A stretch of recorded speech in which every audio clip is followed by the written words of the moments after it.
O salão da Clínica Santa Esperança estava em silêncio absoluto. Não o silêncio de quem espera, o silêncio de quem acabou de ver algo que não consegue explicar. Isabela estava de pé diante do tabuleiro. O rei adversário tinha tombado. E Augusto Cavalcante Neto, 71 anos, bilhões nas costas, uma vida inteira de homem que nunca perdeu nada que não quisesse perder, estava com a mão erguida no ar, parado, como se o tempo tivesse esquecido de avisá-lo que ainda corria, mas isso seria às 3 da tarde. 6 horas antes, Mariana acordou com o alarme do celular tocando baixinho para não despertar a casa toda. 5 da manhã, o apartamento da Lapa cheirava a café que a dona Célia já tinha deixado na garrafa antes de dormir, porque a mãe dela sempre acordava às 4, fosse o dia que fosse. Mariana ficou um momento sentada na beira da cama, com os pés no chão frio, e passou os dedos no medalhão, que usava no pescoço, gesto automático, como quem confere que o coração ainda bate. Levantou.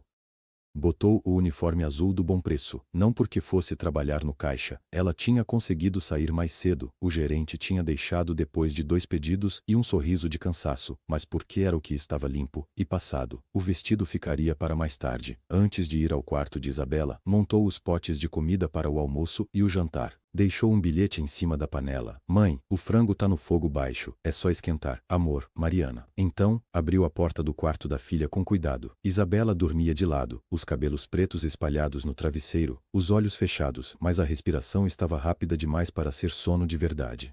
Bela. Mariana tocou o ombro da menina. Está na hora.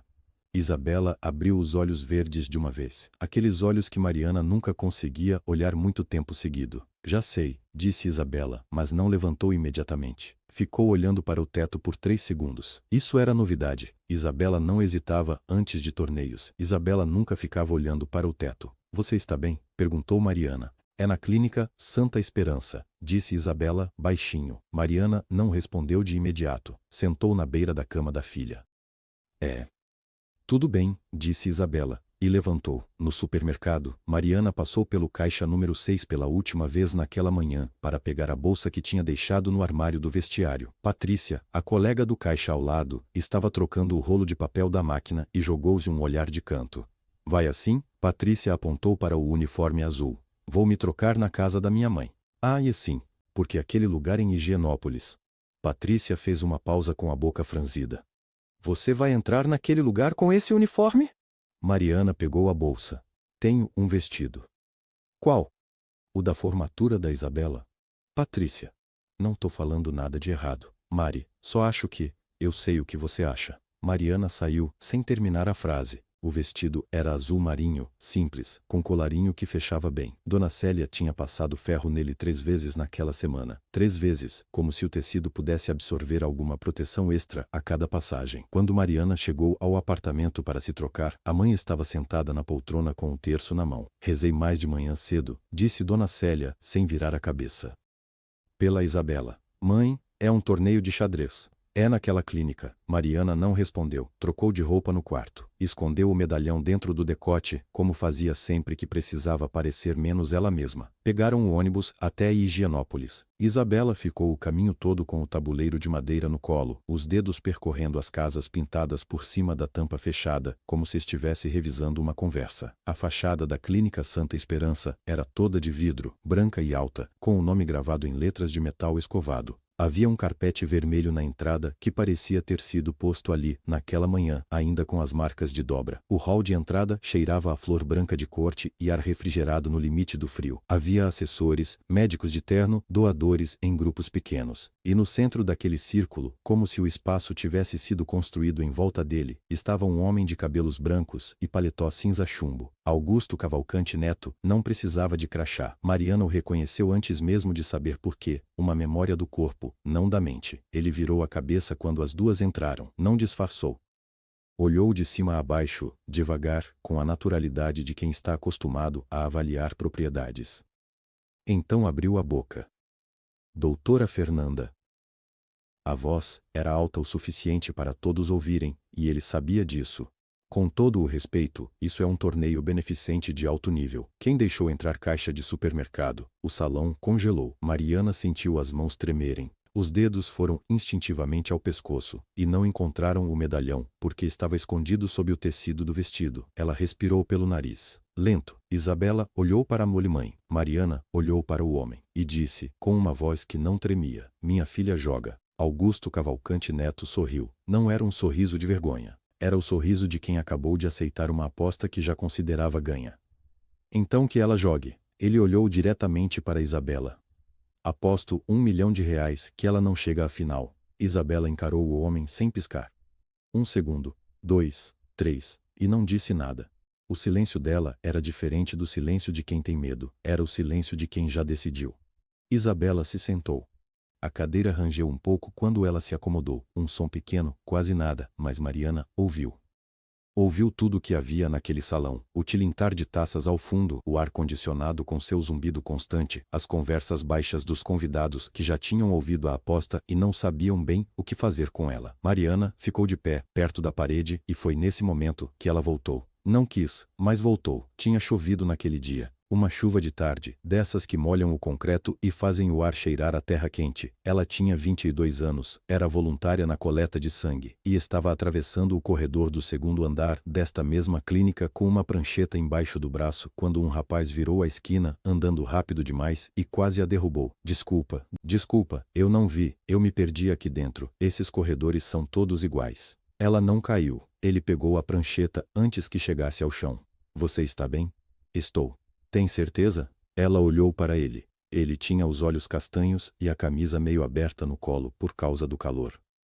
Cabelo molhado da chuva, um sorriso envergonhado que parecia pedir licença por existir. Tenho certeza, ela disse. E depois, porque não sabia por quê, acrescentou. Mas você está perdido de verdade, completamente. Ele se chamava Rafael, só Rafael. Ela não perguntou mais. Namoraram por 2 anos num mundo que só existia entre os dois. Encontros na Lapa, onde ela morava. Tardes no Ibirapuera com lanche comprado no carrinho da entrada. Um apartamento pequeno que ele alugou em Pinheiros sem dar explicação a ninguém, onde a janela do quarto pegava sol da tarde e ele fazia questão de abrir antes dela chegar. Ele nunca falou do pai, não assim. Só dizia, meu pai é difícil, Mari, e mudava de assunto com aquele jeito dele de mudar de assunto, que era fazer uma pergunta sobre ela antes que ela percebesse. Casaram-se no cartório do 5º ofício, na Lapa, numa terça-feira de julho. Mariana usou um vestido branco comprado num brechó da rua Catumbi. Isabela já crescia dentro dela, quieta, como se já soubesse que viria para um mundo que exigia silêncio. Vai contar pro seu pai? Ela perguntou naquela noite. Vou. Quando o momento for certo. Rafael. Sério, Mari, ele vai amar você. Só preciso de tempo. O tempo acabou numa segunda-feira chuvosa, na Marginal Pinheiros. Eram 6h40 da manhã. Isabela tinha 3 anos e dormia abraçada a um urso de pelúcia cor de laranja. Mariana estava se arrumando para o trabalho, quando o telefone tocou. Ela voltou ao salão. Isabela tinha movido o mispo. O adversário, um menino de uns 18 anos, com jaleco do colégio e ar de quem tinha treinado a semana inteira, inclinou a cabeça para o lado. Ela já estava olhando para a próxima jogada. Os olhos verdes percorriam o tabuleiro com uma calma que não combinava com 16 anos. Era a mesma calma de quem já viu o fim, antes de o outro começar a entender o meio. 11 minutos depois, o menino estendeu a mão. Bom jogo. Obrigada, disse Isabela. Simples assim. O salão murmurou. Não foi um aplauso. Foi aquele som de quando as pessoas se viram para o lado e dizem alguma coisa baixinho para quem está do lado delas.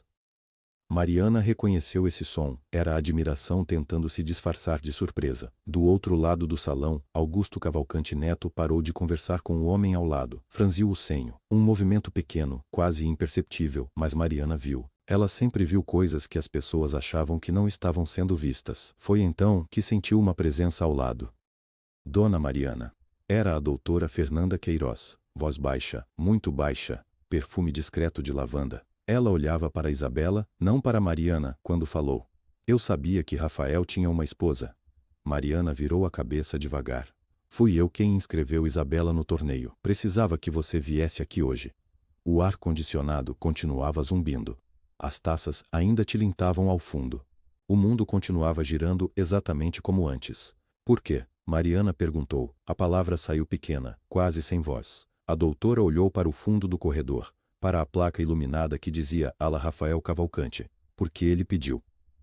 Mariana ficou parada. A placa iluminada no fundo do corredor borrava levemente, como se a luz pulsasse, mas não pulsava. Eram os seus próprios olhos tentando focar num ponto fixo, enquanto o chão debaixo dos pés perdia espessura. Ele pediu, ela repetiu. Não era pergunta. Vem comigo, disse doutora Fernanda. Temos uns 20 minutos antes da semifinal terminar. A sala ficava no fim de um corredor lateral, longe do burburinho do salão. Uma porta sem placa, madeira escura, maçaneta de latão desgastada no centro. Dentro, uma mesa pequena, 2 cadeiras, um abajur amarelado num canto. Cheirava a papel velho e a esse tipo de silêncio que só existe em lugares onde já se disse muita coisa difícil. Doutora Fernanda fechou a porta, tirou de uma gaveta um envelope pardo, grosso, com a aba colada por fita adesiva transparente que já amarelara nas bordas. O nome escrito à mão na frente era o dela. Mariana reconheceu a letra antes mesmo de conseguir ler. Apertou as pontas dos dedos contra a beira da mesa. Rafael esteve aqui 6 meses antes do acidente, disse a doutora, um procedimento simples. Nada grave. Ficou internado 2 dias. Eu lembro. Mariana olhou para o envelope.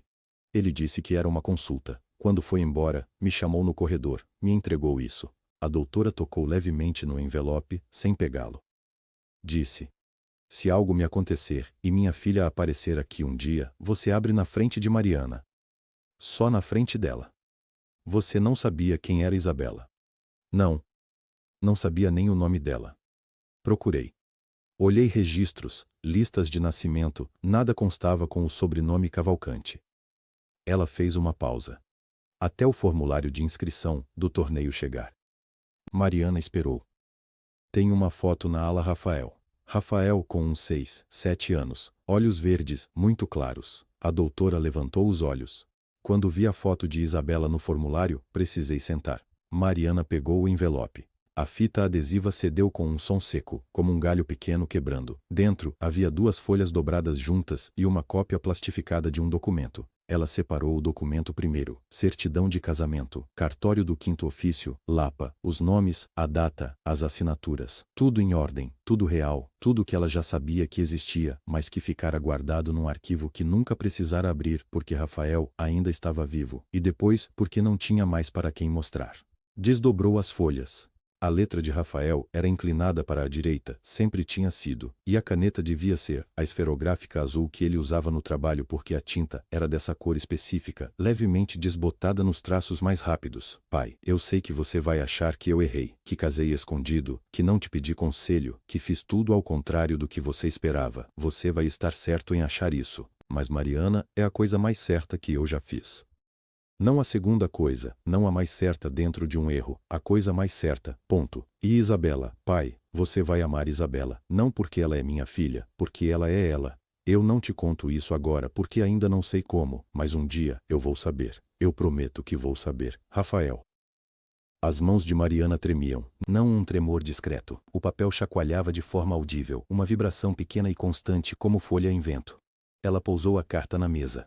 Abriu as palmas e pressionou com força contra a superfície, sentindo o fresco do tampo de fórmica nos pulsos. Assim ficou, por uns 10 segundos. Leu de novo, devagar, até o fim. Dobrou as folhas com o mesmo cuidado que se usa para dobrar algo que não pode ser amassado, linha por linha, canto sobre canto. Colocou no bolso do blazer, junto com a certidão. Ergueu a cabeça.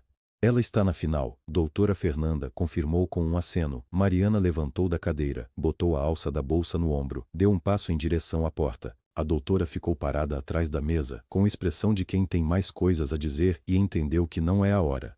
Mariana abriu a porta. O corredor estava quase vazio, quase. Encostada na parede de azulejo branco, a uns 3 metros da porta, Sônia Drummond Cavalcante segurava uma xícara de café pela metade que ela claramente havia esquecido de tomar, e pelo olhar fixo que ela sustentou quando os olhos de Mariana encontraram os dela, sem piscar, sem desviar, sem fingir que estava olhando para outro lugar. Pelo olhar, ela tinha ouvido tudo. O corredor cheirava a desinfetante e café frio. Sônia não se mexeu. Esperou Mariana fechar a porta atrás de si, esperou o clique do trinco, e só então deu um passo à frente. A xícara na mão dela estava inclinada. Café quase derramando, e ela nem percebeu. Preciso falar com a senhora, disse Sônia, em voz baixa, quase um sussurro. Por favor. A mão dela fechou suave mas firme no antebraço de Mariana. Não era o gesto de quem pede. Era o gesto de quem está segurando alguma coisa que vai cair se soltar. Mariana olhou para a mão. Colette se mudou olhou para Sônia. Eu ouvi, disse Sônia. Não estava com a intenção de ouvir, mas ouvi. Eu sei, respondeu Mariana. Eu vi. Sônia respirou fundo, como quem vai saltar de algum lugar alto. Eu estava no cartório, no quinto ofício, na Lapa. Eu assinei como testemunha. O corredor ficou quieto. Lá no fundo, do outro lado das paredes, chegava o som abafado de cadeiras sendo arrastadas no salão de eventos, gente se acomodando para a final do torneio. Mas ali, entre as duas, o som sumiu. Mariana não disse nada. O amigo do Rafael não pôde ir, continuou Sônia, as palavras saindo devagar, como se ela tivesse praticado, e ao mesmo tempo nunca tivesse praticado. Ele me ligou naquela manhã, disse que precisava de uma testemunha de confiança, que não podia contar para o pai ainda, que ia contar na hora certa. Ela parou, olhou para a xícara na própria mão, como se tivesse esquecido que ela estava ali, e abaixou o braço. E quando o Rafael morreu, o Sr. Augusto entrou em colapso. Eu vi. Não é força de expressão. Ele passou 3 semanas sem sair do quarto. Eu ficava do lado de fora da porta, ouvindo o silêncio e rezando para o silêncio não ter o tom errado. E eu pensei, se eu chegar agora com essa informação, ele não sobrevive. Eu pensei que ia esperar o momento certo. A voz de Sônia quebrou na última frase. Não muito. Só o suficiente para mostrar que ela sabia exatamente o que estava dizendo. E o momento certo nunca chegou, completou Mariana. E Malhote, não chegou. Mariana tirou o braço devagar, sem agressividade. Ficou parada, com a bolsa no ombro e os olhos em Sônia. A senhora foi testemunha do meu casamento, disse ela. E ficou calada enquanto eu criei minha filha sozinha num apartamento de 2 quartos, na Lapa. Sônia abriu a boca, fechou. Não havia resposta para isso, e as duas sabiam. Havia explicação, havia contexto, havia 20 anos de lealdade a um homem destroçado, mas resposta, não. Eu sei, disse Sônia por fim. Eu sei o que isso significa. Significa que a senhora escolheu, disse Mariana, sem raiva, quase com cansaço. Não estou dizendo que a escolha foi fácil, estou dizendo que foi uma escolha. Sônia acenou com a cabeça, uma vez. Como quem recebe uma sentença que esperava há muito tempo. Mariana olhou para o fundo do corredor.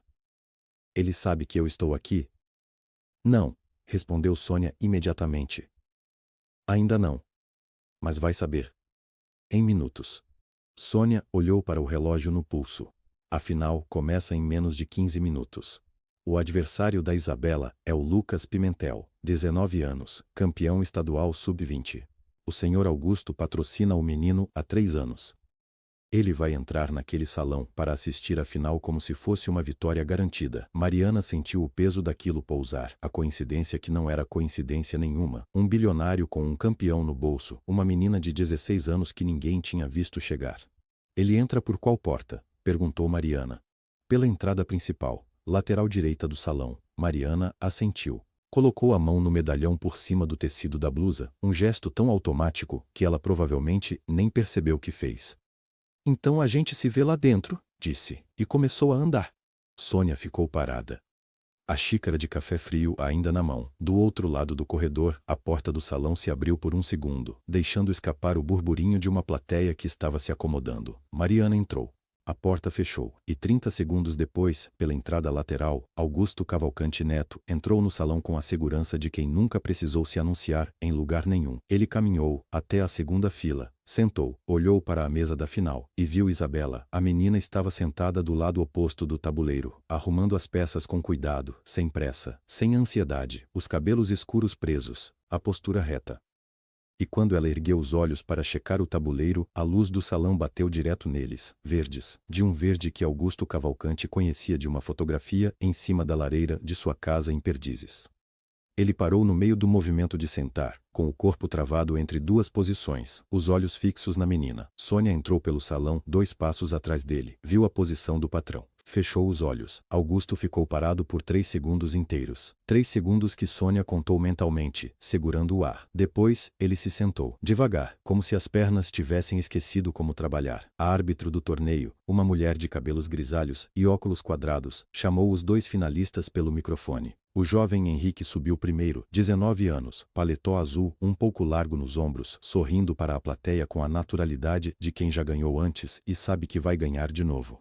Isabela caminhou até a mesa sem olhar para ninguém. Eles se cumprimentaram com um aperto de mão. Henrique disse alguma coisa baixinho, provavelmente gentil. Isabela assentiu com um meio sorriso e voltou os olhos para o tabuleiro. Mariana, encostada na parede do fundo, juntou os dedos na frente do corpo. O salão cheirava a café coado há tempo demais e ao perfume caro de alguém, na primeira fila. A partida começou. Nos primeiros 10 lances, o silêncio era educado. Pessoas cochichavam. Garçons circulavam com bandejas de água. Henrique jogava com confiança. Tirava as peças como quem assina um documento que já leu antes. Isabela jogava como quem respira. No 15º lance, alguém na plateia disse baixinho: "Nossa!"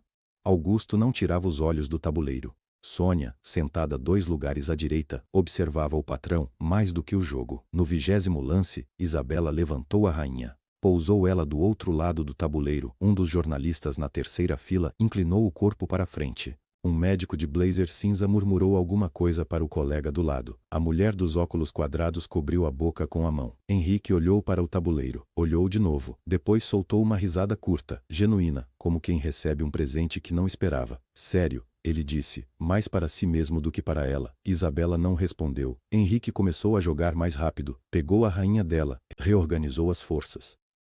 Estava um material inteiro acima. Era matemática. Era lógico. Era evidente. Algumas pessoas na plateia relaxaram nos assentos. Mariana não relaxou. Mariana conhecia aquela postura da filha. 21, 22, 23. No 23º lance, Isabela moveu um cavalo que ninguém tinha olhado em 20 minutos. O jornalista da terceira fila parou de respirar. Henrique viu. Olhou para o tabuleiro inteiro de novo, contando as saídas. Contou outra vez. Colocou o cotovelo na mesa e apoiou a testa na mão. "Cheque-mate", Isabela disse. A voz dela era baixa. Não era para o salão. Era para o tabuleiro. O silêncio que veio depois não era o silêncio de quando as pessoas esperam. Era o silêncio de quando algo acabou e ainda não chegou o momento de saber o que fazer com isso. Henrique ficou parado por 5 segundos. Depois levantou os olhos para ela com uma expressão que misturava derrota e algo parecido com admiração. "Onde você aprendeu isso?" ele perguntou. "Com minha mãe", Isabela disse. E ergueu os olhos para o fundo do salão. Mariana assentiu. 1 milímetro. Só para ela. A árbitro foi até o microfone. Alguém começou a aplaudir, depois, mais gente, e o som cresceu até preencher o salão de eventos inteiro. Augusto Cavalcante se levantou, devagar, com a rigidez de quem passa os 70 anos com dor nas costas, mas nunca admite. Caminhou pelos 3 metros que separavam a primeira fila da mesa. As pessoas abriram passagem. "Doutora." Fernanda se preparou para se levantar também, assumindo que ele ia cumprimentar a vencedora. Ele não cumprimentou. Parou no meio do salão, de costas para Isabela, de frente para a plateia, e disse com a voz que usava em reuniões de diretoria: "Isso foi manipulado, não aceito o resultado." O aplauso morreu como uma vela apagada. Doutora Fernanda se levantou. Mariana deu um passo à frente, saindo da parede. Henrique abriu a boca e fechou de novo. Augusto se virou para a mesa, para Isabela que estava sentada exatamente onde tinha estado a partida inteira, com as mãos no colo, olhando para ele sem piscar. E então ele fez uma coisa que ninguém esperava. A voz mudou. Não era mais a voz de diretoria, não era arrogância. Era outra coisa, menor, mais funda, com uma rachadura no meio que ele claramente não planejava mostrar para ninguém. "Quem é você, afinal?" ele disse. "De onde vieram esses olhos?" Ninguém se mexeu. O salão inteiro segurou a respiração como se o ar tivesse ficado caro. Mariana ouviu a própria pergunta de Augusto ecoar no mármore. "De onde vieram esses olhos?" E sentiu alguma coisa se soltar dentro do peito. Não era alívio. Era aquela sensação de quando uma corda que você segurou por anos finalmente arrebenta, e você percebe que os dedos estavam roxos o tempo todo. Ela saiu da parede. O sapato dela, preto, de sintético, com o salto já gasto do lado esquerdo, bateu no piso de mármore do salão. Um som seco, simples, completamente fora do lugar entre os sapatos italianos e os estiletos de couro que os outros convidados usavam. Mas ele ecoou. Cada passo ecoou. Ela passou pelo primeiro corredor de cadeiras. Uma mulher de colar de pérolas recuou o joelho sem perceber, abrindo passagem. Um fotógrafo do evento levantou a câmera e depois baixou, sem entender o que estava documentando. Mariana não olhou para nenhum deles. Ela olhou para Isabela. Isabela continuava sentada na cadeira do torneio, com as mãos no colo, exatamente como tinha ficado a partida inteira, olhos verdes abertos. Quieta do jeito que só ela sabia ficar quieta. Não a quietude de quem tem medo, mas a de quem entende tudo e escolhe esperar. Mariana passou pela mesa de xadrez. As peças ainda estavam onde tinham ficado na última jogada. O rei de Augusto, deitado. Ela parou diante dele. Augusto tinha 30 centímetros a mais. 71 anos de postura construída para ocupar espaço, a cabeça um pouco erguida, os ombros sempre abertos, o queixo que sinalizava que ele era a pessoa mais importante de qualquer sala em que entrava. Tudo isso ainda estava no corpo dele, mas ele recuou meio passo. Mariana levou a mão ao pescoço. O medalhão de ouro estava lá, como sempre estava, aquecido pela pele, tão familiar, que ela às vezes esquecia que o usava. Dona Célia tinha costurado a corrente no decote do vestido do casamento 17 anos atrás, para que não escorregasse durante a cerimônia. Depois, quando a cerimônia acabou, Mariana nunca mais tirou. Ela abriu o fecho com o polegar. Ninguém falou. Henrique tinha esquecido que existia. Doutora Fernanda ficou parada ao lado da cadeira, com a mão sobre o encosto, sem respirar. O murmúrio que tinha tomado o salão minutos antes tinha morrido completamente. Não restava nem o som de roupa se mexendo. Mariana abriu a tampa do medalhão e segurou diante dos olhos de Augusto Cavalcante Neto. Dentro, uma fotografia minúscula, desbotada nas bordas, um pouco amassada no canto superior direito, porque Mariana tinha aberto e fechado aquela tampa tantas vezes que o papel tinha aprendido o formato do medalhão. Rafael sorria na foto, com aquele sorriso levemente torto que ele tinha quando estava com vergonha de estar feliz. E nos braços dele, uma bebê pequena, enrolada num cobertor amarelo, com os olhos abertos e verdes como alface nova. Augusto olhou para a foto, olhou para Isabela, olhou para a foto. A boca dele abriu 1 milímetro, fechou. Os olhos, escuros, acostumados a não mostrar nada, piscaram de um jeito que parecia involuntário, como um curto-circuito. A mão direita subiu devagar. Os dedos de um homem de 71 anos, que tinham assinado contratos de bilhões, comprado hotéis em 4 continentes, dispensado advogados e ministros com um gesto. Esses dedos tocaram a borda do medalhão com uma delicadeza que parecia custar tudo o que ele tinha guardado na vida inteira. Ele não disse nada. A perna esquerda dobrou primeiro, depois a direita. Augusto Cavalcante Neto, dono da rede Cavalcante Grand Hotels, nome na ala de uma clínica, um dos 10 homens mais ricos do Brasil, desceu até o chão do salão de eventos da Clínica Santa Esperança. Os joelhos bateram no mármore com um som surdo, a gravata de seda ficou torta. E ele ficou assim, de joelhos, com os olhos na foto de um filho que ele não sabia que tinha sido pai, segurando a borda de um medalhão, com os dedos tremendo. Do outro lado da mesa, uma cadeira arrastou. Isabela se levantou. Ela caminhou até ele devagar, sem pressa, sem hesitação, com aquela calma que era dela desde sempre e que Mariana sempre soube de onde vinha. E então Isabela parou ao lado do avô, que nunca tinha conhecido, olhou para ele de cima, porque agora ela estava em pé, e ele estava de joelhos, e pousou a mão no ombro dele. Ninguém se mexeu por alguns segundos. O salão inteiro parou de respirar. Então, doutora Fernanda Queiroz levantou da cadeira, com uma calma que só se aprende depois de muitos anos vendo crises acontecerem em lugares errados. Ela caminhou até a borda do salão, fez um sinal discreto para a equipe de apoio e disse, em voz baixa, com a firmeza de quem não está pedindo, por favor.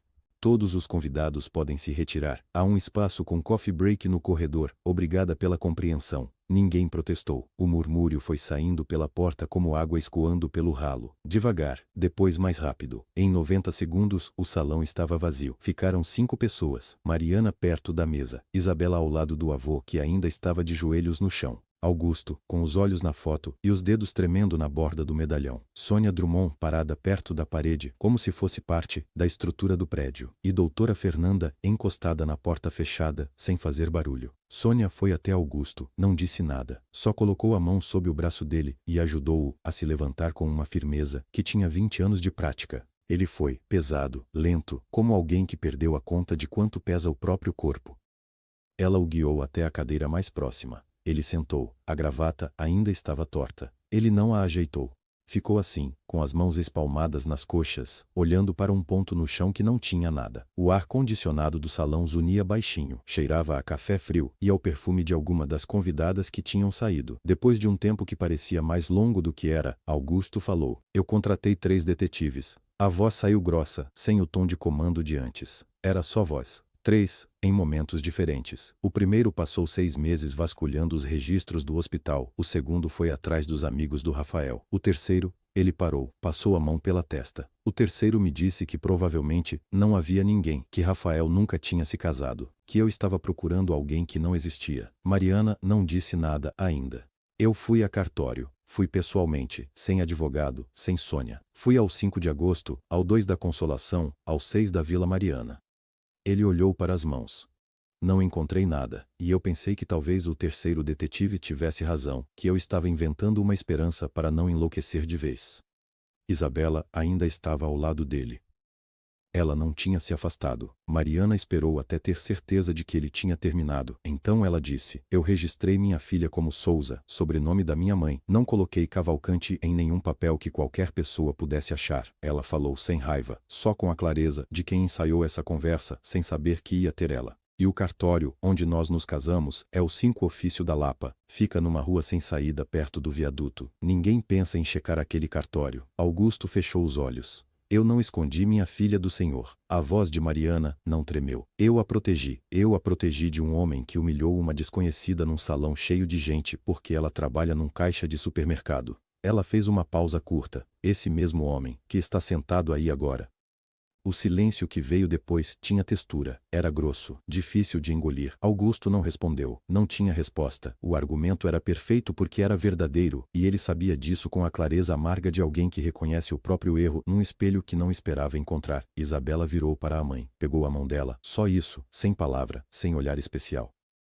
Só a mão da filha de 16 anos, fechando em volta da mão da mãe de 38, num salão de clínica que cheirava a café frio, e foi esse gesto que quebrou Augusto Cavalcante Neto. Não a revelação do medalhão, não o discurso de Mariana, não os olhos verdes da neta, que eram os olhos do filho. Foi a mão de uma menina segurando a mão da mãe. A coisa mais simples do mundo, e o peso de tudo que ele nunca viu acontecer. Ele chorou. Não foi o choro contido de homens que aprenderam a não mostrar fraqueza em salas de reunião. Foi o choro de pai, feio, convulsivo, sem controle nenhum, o tipo de choro que sai quando o corpo não aguenta mais segurar o que a cabeça foi empurrando para baixo por 4 anos. Os ombros sacudiram, a respiração saiu em soluços curtos e irregulares. As mãos foram para o rosto. Doutora Fernanda olhou para o chão. Sônia Drummond ficou parada por um momento, olhou para Augusto, olhou para Mariana. E então se aproximou da mesa devagar, como se cada passo fosse medido. Tirou do bolso interno do paletó um envelope, colocou na mesa.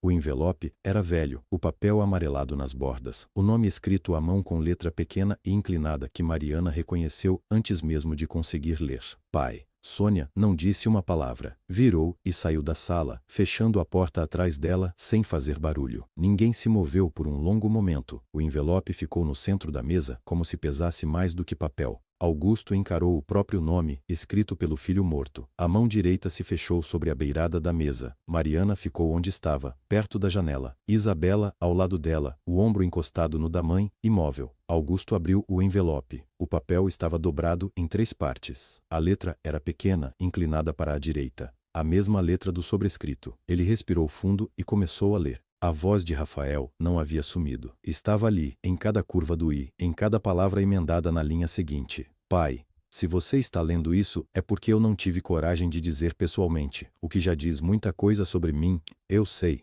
Augusto fechou os olhos por um segundo, abriu de novo. A Mariana não sabe que escrevi esta carta. Ela nunca pediu nada, pai. Nunca pediu nada na vida, mas merece tudo. Eu não sei explicar de outro jeito. As mãos do velho tremeram levemente. Ele não tentou esconder. Ela trabalha mais do que qualquer pessoa que eu já conheci. Não reclama, não exige.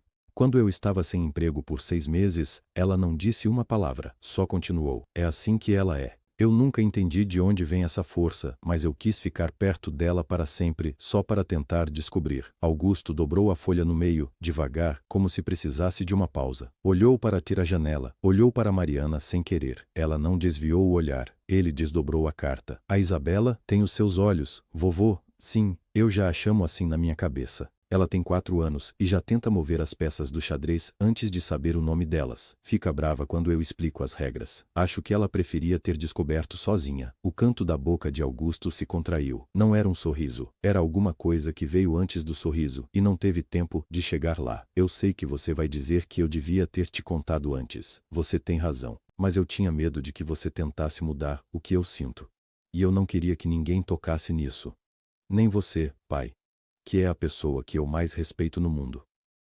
Aqui, a letra mudava um pouco, mais pressionada no papel, como se o punho tivesse apertado. Eu sempre achei que ia haver um momento certo para contar, que eu ia acordar um dia, sabendo que era aquele dia. Esse dia nunca chegou. Se você está lendo isso sem mim, então, o momento certo nunca chegou. Mas agora chegou, pai. Agora é o momento.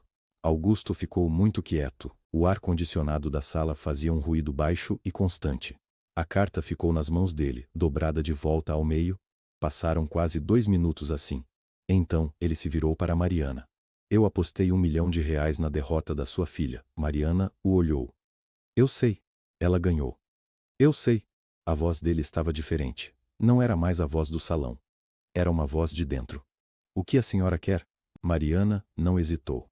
Nada que o senhor possa comprar. Augusto ficou olhando para ela por um tempo, não como quem avalia, como quem reconhece alguma coisa que já viu antes e não sabia onde. O silêncio durou mais do que deveria. Então, Isabela se mexeu. Ela deu um passo à frente, devagar, os braços levemente afastados do corpo, como quem vai falar alguma coisa importante e precisa de espaço para isso. Olhou para Augusto direto. Minha mãe doa sangue aqui todo mês, desde que meu pai morreu. A voz era calma. Os olhos verdes eram os olhos de Augusto, e os dois sabiam disso agora. Ela nunca me contou por quê. Uma pausa. Mas eu acho que eu sei. Augusto não respondeu de imediato. Ficou olhando para Isabela com aquela expressão que não era mais raiva. Era alguma coisa que dói mais do que raiva. Depois virou e começou a andar. Venham. Ele disse. Só isso. Elas foram. O corredor da ala Rafael cheirava antisséptico e flores artificiais, aquelas rosas de tecido que ninguém troca porque ninguém quer admitir que já secaram. As luzes eram frias, brancas, daquele branco que cansa os olhos depois de alguns minutos. Augusto parou diante de uma foto emoldurada na parede. Rafael bebê, nos braços de uma mulher que Mariana não reconheceu. Os olhos verdes eram inconfundíveis. Isabela ficou parada diante da foto. 1 segundo, 2, 5. Então tirou o celular do bolso do vestido e fotografou, sem pedir licença, sem olhar para o avô, como quem reivindica alguma coisa que sempre foi dela e que ficou guardada no lugar errado por tempo demais. Viu, não disse nada. E esse silêncio era diferente de todos os outros silêncios daquela tarde. 3 semanas depois, o cartório do 5º ofício da Lapa abriu às 9 da manhã com o cheiro de papel velho e café quente de máquina. O atendente reconheceu Mariana. Ela era do bairro. Todo mundo do bairro eventualmente passava pelo cartório. Augusto chegou sozinho, sem assessor, sem Sônia, de calça social e camisa branca sem gravata, como alguém que quis parecer comum e não soube completamente como. Ele assinou o reconhecimento voluntário de Isabela como herdeira Cavalcante, com uma caneta esferográfica azul que o atendente emprestou porque a dele tinha secado. Depois, ficou olhando para a assinatura por um momento. É isso, ele disse. É isso. Mariana confirmou. O milhão apostado no torneio foi doado ao Fundo de Oncologia Pediátrica da Clínica Santa Esperança naquela mesma semana. A placa na entrada da ala dizia agora, Rafael Cavalcante Souza, filho e pai. Augusto mandou gravar a palavra pai, por iniciativa própria. Não contou para ninguém por quê, mas Mariana soube quando viu e não precisou perguntar. A coletiva de imprensa foi convocada para uma quinta-feira à tarde. Isabela chegou 15 minutos antes e encontrou Augusto já sentado, as mãos sobre a mesa, os dedos entrelaçados. O senhor está nervoso, ela observou. Estou com 71 anos e nunca pedi desculpa diante de câmera na minha vida. Não é para as câmeras, Isabela disse. É para minha mãe. Augusto olhou para ela. Sua avó materna diz que desculpa não desfaz. Sua mãe diz que recusar aceitar também tem um custo. Isabela parou. Eu quero que o senhor peça de verdade, não o texto que o assessor escreveu. Eu dispensei o assessor. Eu sei, eu vi. Quando as câmeras ligaram, Augusto leu menos de 3 linhas do papel e depois dobrou a folha e colocou no bolso. Olhou direto para a câmera. Eu disse coisas a uma mulher que não merecia ouvi-las. Eu disse que ela não tinha lugar naquele salão. Eu estava errado. Ela tinha mais lugar do que eu. Ela foi lá por amor à filha. Eu fui lá por orgulho. Uma pausa. Não tem texto que melhore isso. Eu errei. Peço desculpa. Mariana estava na segunda fileira, de braços cruzados. Ela não aplaudiu, mas descruzou os braços. Na manhã seguinte, o supermercado Bom Preço da Lapa abriu às 7. Mariana chegou 5 minutos antes, passou o uniforme azul no vestiário, prendeu o crachá no bolso. Débora, a colega do Caixa 2, olhou para ela com aquela expressão de quem tem uma pergunta que não sabe se deve fazer. Você não ia, sei lá, mudar de vida? Mariana sentou na cadeira da caixa registradora, pegou o primeiro item da esteira, uma lata de extrato de tomate, e passou pelo leitor. O bip soou limpo, preciso, igual a todos os outros dias. Eu já tenho uma vida, ela disse. Débora não respondeu. O medalhão estava no pescoço de Mariana, como sempre. Mas hoje estava por cima do uniforme azul. Visível, o ouro pegava a luz fria do supermercado e brilhava de um jeito discreto, sem pedir atenção, só existindo, que já era suficiente. A fila começou a se formar. Mariana passou o segundo item pelo leitor. Bip.